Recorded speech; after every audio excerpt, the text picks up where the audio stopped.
आरती म्हणावी, पण आरती म्हणायचं तरी कशाला? आरतीच्या मी दोन व्याख्या करतो आणि माझ्या कीर्तनाची परिपूर्णता करतो. आता ऐका, आरती कशाला म्हणायचं फार महत्वाचे. आता एक लक्ष द्या. आरती शब्दामध्ये परत एकदा मी मराठी व्याकरणाचा आधार घेतो. आरती शब्दामध्ये आ नावाचा उपसर्ग आणि रत नावाचा धातू. ऐका ऐका, आरती कोणाला म्हणावा? ऐका, आरतीमध्ये आ नावाचा उपसर्ग आणि रत नावाचा धातू. तर आ नावाचा उपसर्ग परत आता दुरुस्ती दुसरी करतो. 22 उपसर्ग, त्याच्यामध्ये आ नावाचा उपसर्ग आणि आ नावाच्या उपसर्गाचा अर्थ होतो अखंड आणि रत या धातूचा अर्थ होतो रममान होणे अथवा रत नावाच्या शब्दाचा अर्थ होतो प्रेम करणे. मग आरती कशाला म्हणावी? आता ऐका, आरती कशाला म्हणावी? आरतीची व्याख्या अशा प्रकारची करता येईल. अखंड त्याच्या स्वरूपामध्ये रममान होणे अथवा अखंड त्याच्या स्वरूपावरती प्रेम करणे, तदनंतर तिला आरती म्हणावी. ती खऱ्या अर्थाने आहे, ती खऱ्या अर्थाने काही तर आरती आहे. मग आता महाराजांना विचारलं, महाराज आरतीची एवढी व्याख्या का? आणखी एक आरतीची व्याख्या करून जाईल. आरती या शब्दाचा अर्थ होतो स्वरूपाचं ज्ञान घडवते, तिला काय म्हणावी? परत त्याचा ऐका, स्वरूपाचं ज्ञान घडवते, तिला काय म्हणावी?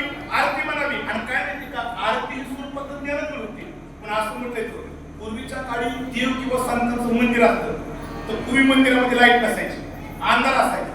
आणि अंधाऱ्या मंदिरामध्ये जर का पुजारी ज्यावेळेस आरती करता जायचा, त्या हातामध्ये काय असायचं? त्याला काय म्हणतात? काय म्हणतात त्याला? पंचारती. काय म्हणतात? पंचारतीला दिवे किती असतात? ती 5 दिवे का असतात? त्याचं कारण कधी सापडलं का? आज त्याचं कारण कोणतं? ती पंचारतीला 5 दिवे कोणतं असतात? पण ते 5 दिवे कोणते? माझ्याकडे वेळ कमी बरं का, वेळ कमी. 5 दिवे कोणतं ऐका. पंचारतीतला पहिला दिवा कोणता? भक्तीचा. दुसरा दिवा कोणता? ज्ञानाचा. तिसरा दिवा कोणता? वैराग्याचा.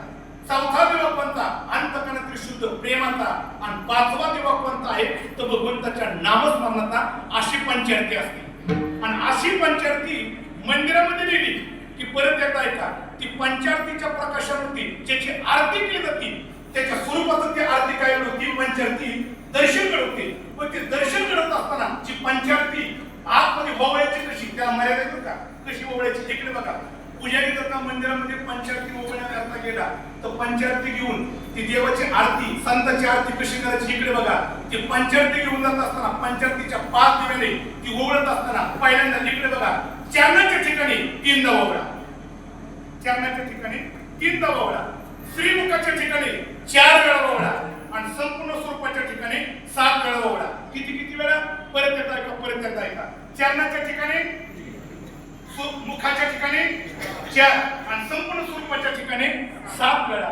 ही का ओवळ्या करता सांगितलं? इकडे बघा, ती पंचारती 3दा चरणाच्या ठिकाणी ओवळली की चरणाच्या स्वरूपाचं दर्शन घडतं. 4 वेळा मुखाच्या ठिकाणी ओवळली की मुखाच्या स्वरूपाचं दर्शन घडतं आणि 7 वेळा स्वरूपाच्या ठिकाणी ओवळली की संपूर्ण स्वरूपाचं दर्शन घडवते. आणि जे दर्शन घडवते तिला काय म्हणावी?